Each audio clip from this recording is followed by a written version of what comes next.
Saudara penjabat Bupati Aceh Besar Muhammad Iswanto melakukan peninjauan di Kecamatan Darul Imarah dan Ingin Jaya pada Jumat 16 Februari 2024. Iswanto menyatukan masukan data hasil pemilihan umum 2024 secara acak di sejumlah kecamatan yang ada di Aceh Besar.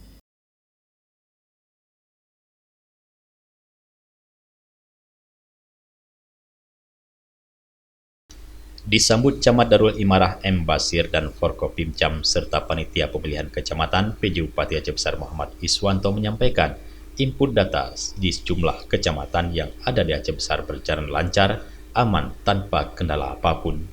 Menurut Iswanto, mengawal pemilu berintegritas memerlukan keterlibatan semua pihak, termasuk pemerintah daerah. Semua pihak harus mengawal rekapitulasi suara pemilu ini secara bersama hingga tuntas, mulai dari TPS, PPK, hingga komisioner.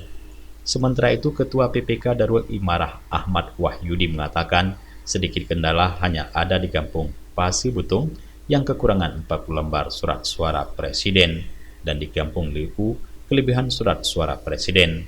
Kendala lainnya di Kecamatan Darul Imarah terjadi pada antrian pemilih di tempat pemungutan suara terbanyak di kecamatan. Selain itu, masih menurut Wahyudi, kendala lain yang terjadi di beberapa TPS di Kecamatan Darul Imarah, kebanyakan warga yang datang mencoblos sudah melewati batas waktu pencoblosan, sehingga banyak warga yang tidak bisa mencoblos karena kehabisan waktu. Imarah itu sebanyak 38.311 itu pemilih DPT.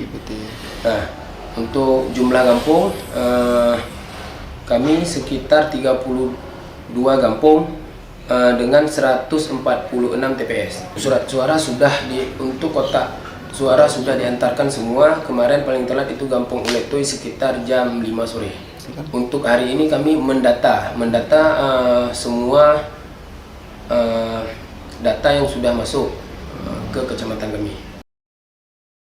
Ada 38.311 pemilih di Kecamatan Darul Imarah yang tersebar di 146 TPS yang ada di 32 kampung dalam wilayah Kecamatan Darul Imarah.